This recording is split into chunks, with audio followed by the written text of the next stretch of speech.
3 نفر میخواستن پیغمبر اکرم رو ترور کنن. رسول خدا فرمود علی جانم برو اینا تو راهن که بیان وسط راه دستگیرشون کن. 2 نفرشون مقاومت میکنن بزن، ولی یکی قیافش اینجوری یکیه، اونو نگه دارا نزنی ها، اون نباید بکشیش، دستگیرش کن. آقا امیرالمومنین اومد و درگیر شدن و 2 تاشونو کشت و قیافه اونجوری یکیه رو جدا نگه داشت. اونم دستگیر که شد خیلی بهش برخورد و یالا منو بکش و منم به رفقا ملحق کن. گفت حالا تو حرف نزن، منشو بریم. کجا منو میخوای ببری؟ میخوام ببرم پیش همون پیامبری که میخواستی ترور کنی. آوردن چه پیغمبر، بازم قر میزد، نق میزد. رسول خدا فرمود خدای من گفته تو رو نکشم. خب چرا؟ برای اینکه تو یه خوبی داری قایمشم میکنی. اون چیه؟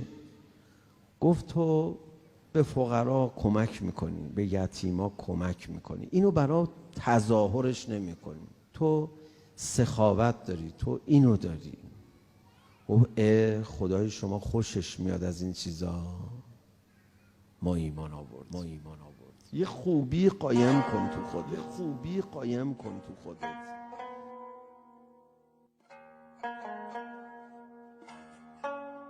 حتما مقید باشید یه کارایی تنهایی که هیچکی نفهمه انجام بدید. یه جایی دارن هیئت قضا میدن، یواشکی یه چیزی بهشون برسون، میدونی برنج میخوان. بگو یکی از رفقای ما گفته من برنج میخوام هیئت بدم، بیارم برا بیار. این برنج برد بخر ببرد اونجا دیگه. هیچکی نفهمه جز ابا عبدالله الحسین. اینا میدونی مثل چی میشه؟ مثل این پشتوانه پول هست که طلا نگه میدارن تو بانک مرکزی. اون سرمایه ذخیره طلای بانک مرکزی افزایش پیدا میکنه. اینا که دیدی شهید میشن، اینا همشون یه چیزی دارن قایم کردن، هیچکی نمیدونه، فقط خدا میدونه.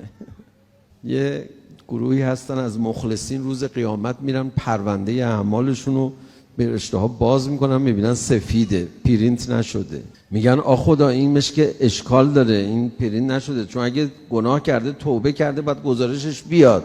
اگه کار خوب انجام داده که گزارشش میاد، بدم باشه باید گزارشش. هیچی ننوشته، دفتر مال 70 سال خالیه.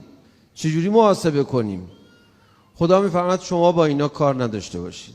نه آخه میخوایم اگه پرینت دوباره بریم پرینت بگیریم از کامپیوتر. میفرماید نه، اینا یه قصه دیگه ای دارن.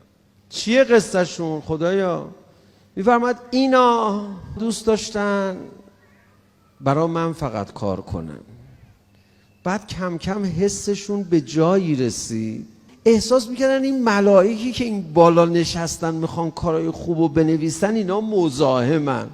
خدایا ما خوشمون نمیاد اینا دارن نگاه میکنن. خودت ببین، اینا هم نبینن.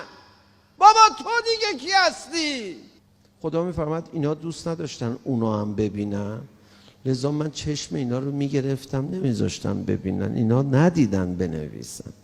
گفتن خب خدایا نمره چی بدیم الان؟ کجا برن؟